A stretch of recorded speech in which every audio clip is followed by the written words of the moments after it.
channel, Adelina's World. Today we are going to be reading Caps for Sale, a tale of the peddler, some monkeys, and their monkey business. Here's the summary. Caps for sale, 50 cents a cap, calls the peddler, walking up and down the streets. He balances a huge stack of caps on his head, gray, brown, blue, and red, all powdered on his own checkered cap. One day he stops under a tree to take a nap. When he wakes up, the gray, brown, blue, and red caps have all disappeared. The only one left is his own checkered cap. Where on earth could the others be? Told and illustrated by Esphyr Slobodkina. Now, let's get to reading. Once there was a peddler who sold caps, but he was not like an ordinary peddler. Carrying his wares on his back, he carried them on the top of his head. First he had his own checkered cap, then a bunch of gray caps, a bunch of brown caps, then a bunch of blue caps, and on the very top, a bunch of red caps. You think it's gonna fall? He walked up and down the streets, holding himself very straight as not to upset his caps. As he went along, he called, "Caps! Caps! Caps for sale! 50 cents a cap!"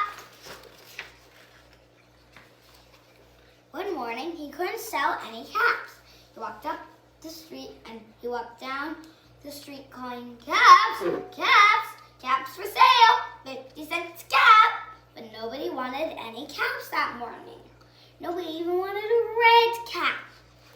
He began to feel very hungry, but he had no money for lunch.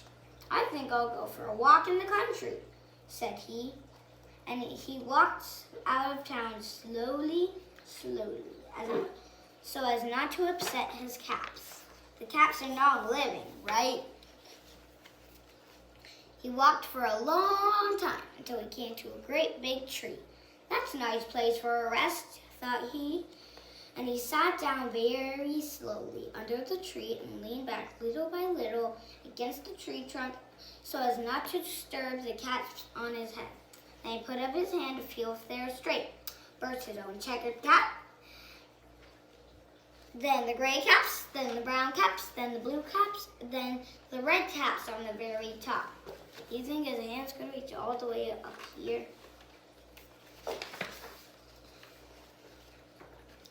They were all there, so he went to sleep. He slept for a long time. When he woke up, he was refreshed and rested. But before standing up, he felt with his head to make sure his caps were in the right place.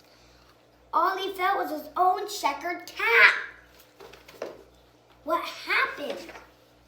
He looked to the right of him, no caps. He looked to the left of him, no caps. He looked to the back of him, no caps. He looked to the front, behind the tree, no caps. And he looked up into the tree. And what do you think he saw? Well, what do you think he saw? On every branch sat a monkey. On every monkey was a gray or a brown or a blue or a red cap. The peddler looked at the monkeys. The monkeys looked at the peddler. He didn't know what to do. Finally, he spoke to them. "You monkeys, you!" he said, shaking a finger at them. "You give me back my caps." But the monkeys only shook their fingers back at him and says, "Tz, tz, tz." That's funny. This made the peddler angry, so he shook both hands right at them and said, "You monkeys, you give me back my caps." But the monkeys only shook both their hands back at him and said, "Tz, tz, tz, tz, tz, tz, tz." Now he felt quite angry. He stamped his foot and he said, "You monkeys, you better give me back my caps." But the monkeys only stamped their feet back at him and says, "Tz, tz, tz." By this time, the peddler was really very, very angry. He stamped both his feet and shouted, "You monkeys, you must give me back my caps." the monkeys only stamped both of their feet back at him and said, "Tizz, tizz, tizz." At last he became so angry that he pulled off his own cap, threw it on the ground, and began to walk away.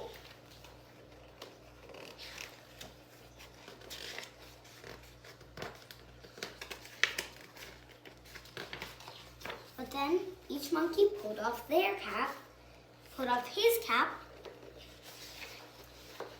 all the gray caps, all the brown caps, and all the blue caps, and all the red caps came flying down out of the tree. And slowly, he walked back to town calling, "Caps, caps, caps for sale, 50 cents a cap." The end. If you think that was good and you want to read it with me, then go get your book.